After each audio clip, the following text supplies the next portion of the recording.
aproveitar aí todo o nosso tempo para insights, para refletir e para escutar o nosso capítulo de hoje, que é o capítulo 28, que é um capítulo mais longo, mas eu e o Celso vamos trabalhar, capítulo 18, vamos trabalhar em partes, e eu com a primeira.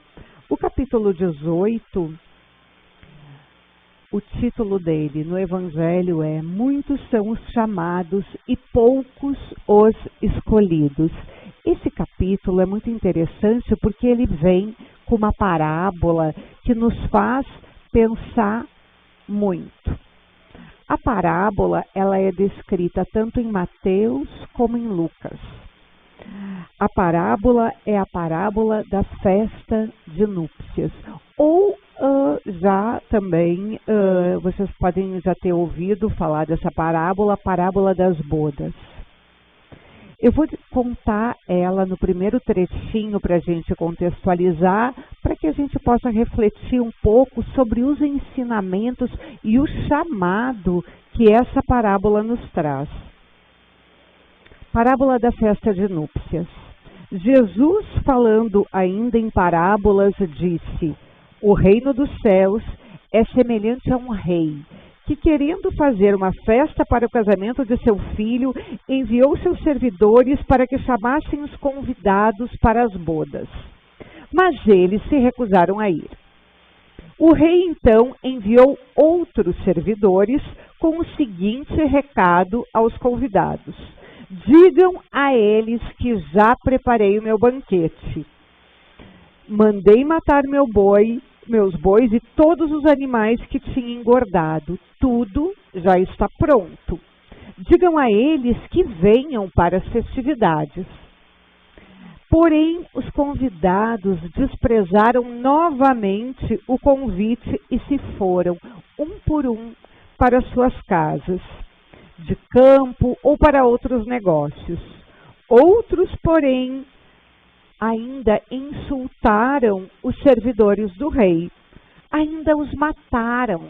Entendam, mesmo sendo convidados, com insistência, a resistência deles ao convite, né, a não ir a essa boda, também fez com que gritassem, xingassem e matassem alguns servidores do rei. O rei, após saber o que aconteceu, ficou muito furioso.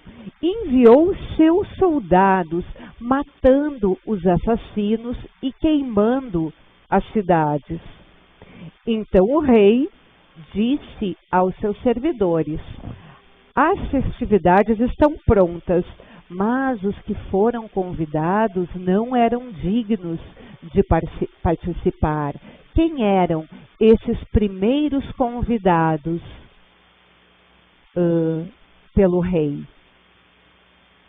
Os primeiros convidados eram os hebreus, né? Então, o povo que, na verdade, foi o primeiro povo que foi adepto ao monoteísmo, a somente a fé e a crença em um Deus só. Os povos anteriores acreditavam em deuses de barro e também em deuses com formas de animais, né? Então, o povo hebreu foi o primeiro, leia-se aqui os judeus. Mas ele diz, as festividades estão prontas, mas os que foram convidados não eram dignos de participar. Estes foram os primeiros chamados, que disseram não. Vão pelas encruzilhadas e convidem para os festejos todos aqueles que encontrarem. Os servidores do rei foram, então, para as ruas e convidaram todos que encontraram, bons e maus. E a sala do banquete de núpcias ficou, sim, repleta por pessoas que não eram os primeiros que foram chamados, que não eram os primeiros escolhidos para essa boda. Em seguida, o rei, então, já com todas as pessoas, né, prontas na festa para o banquete, percebeu um homem que não estava com a roupa nupcial. Ele disse: meu amigo, como entrou aqui neste banquete sem ter a roupa nupcial? E o homem permaneceu em silêncio. Então o rei disse aos seus servidores: atem as mãos e os pés e lancem esse homem nas trevas, onde haverá pranto e ranger dos dentes, pois muitos são os chamados e poucos os escolhidos. Aqui nós estamos em Mateus, capítulo 22, de 1 a 14.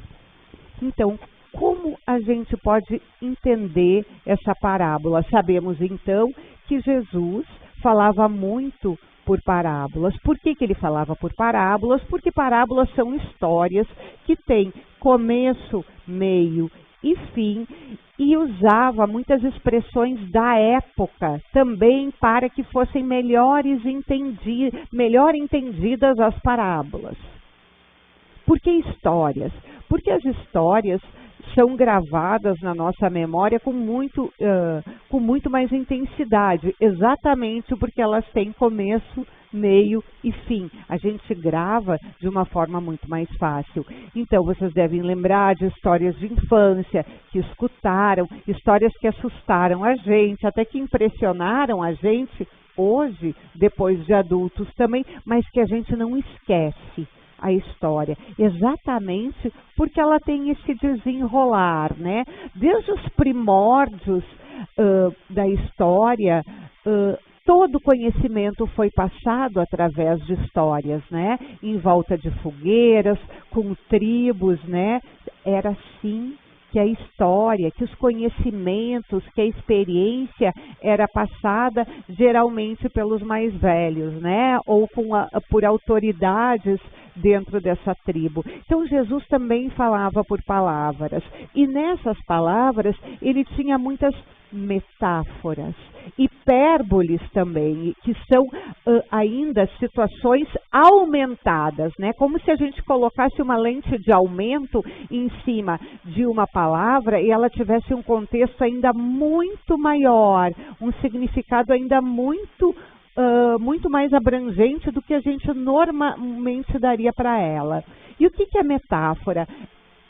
Metáfora é uma palavra que eu uso para contar alguma coisa. Dentro dessa, especialmente da boda de núpcias, a gente tem vários símbolos também. Qual é o símbolo mais importante dentro dessa metáfora de bodas?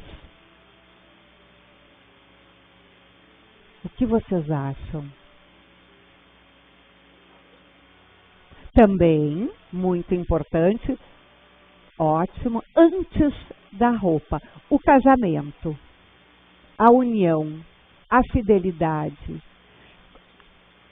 Ora, o casamento, como nos relacionamos com o nosso cônjuge, na verdade, é uma relação muito intensa e muito profunda. Muitas vezes contamos ao nosso par muito do que não contamos aos nossos pais, a nenhum amigo. Então aqui Jesus usa o casamento como a união do noivo e da noiva, né, que será uma união. E o casamento para os judeus é um símbolo muito importante até hoje, né?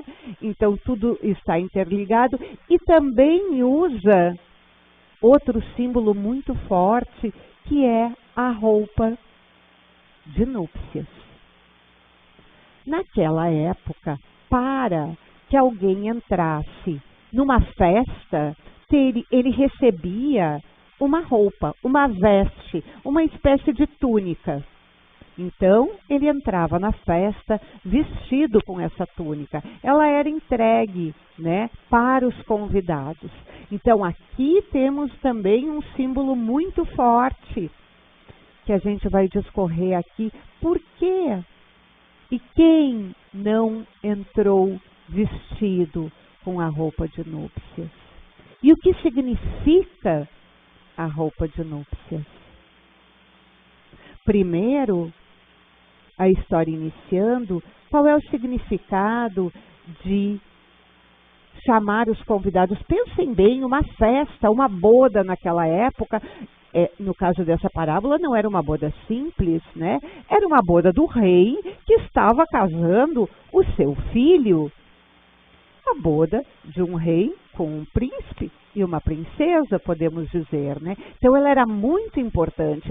E o rei primeiro convidou os seus primeiros escolhidos, que a gente entende, né, no estudo dessa parábola, que eram os hebreus e que eram o povo, né, que acreditava e que também tinha muito conhecimento na época, né, já intelectual, eram alguns sábios também, e esses disseram: não iremos à festa. Então, pela segunda vez, ele mandou outros servos procurarem mais gente para que viessem à festa e convidassem. E esses também disseram: não, nós não vamos à festa. Nós não queremos, nós temos... E se foram para suas obrigações, né? De trabalho, de negócios. E aí o rei, muito zangado, disse: servos, corram e convidem a todos que encontrarem pelo caminho para a minha festa. Ele queria a festa cheia, ele queria a festa prestigiada. Uma boda de um rei tem que ter gente, certo?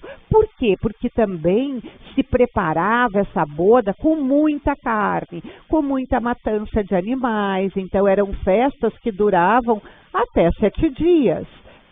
E ele diz no Evangelho, Jesus contando a parábola: tudo está pronto.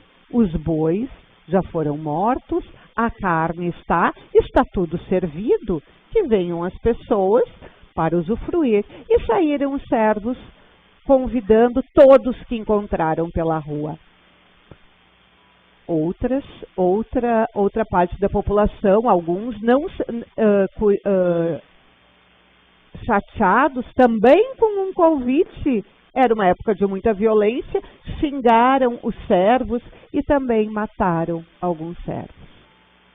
Alguns voltaram e aí o rei ficou muito mais zangado ainda. Pensem, terceira tentativa, né? Muito mais zangado ainda, já tinham matado, agora os seus servos já tinham xingado, e disse: quem assassinou, quem matou meus servos, agora será preso e será trancado, morto ou trancado em uma prisão. Enfim, e assim termina a parábola. Essa festa, a gente tendo a completa compreensão que essa festa começa e que o rei entra e que olha os convidados e que vê um convidado sem a veste nupcial, que todos recebiam para entrar. E aí ele pergunta: e você, por que está sentado aqui, né? Como entrou sem a veste nupcial? Que significado tem para a gente essa veste nupcial? Todo o símbolo da veste, que é muito importante nessa parábola também, nos remete à nossa preparação para a entrada no reino de Deus. Será que a nossa veste está pronta? Será que nós estamos prontos se formos chamados agora à tarde, daqui a 20 anos, daqui a 30 anos, amanhã? Como está a nossa veste, a nossa preparação para a nossa passagem? Como deve ser a nossa preparação? Então, aqui, o Evangelho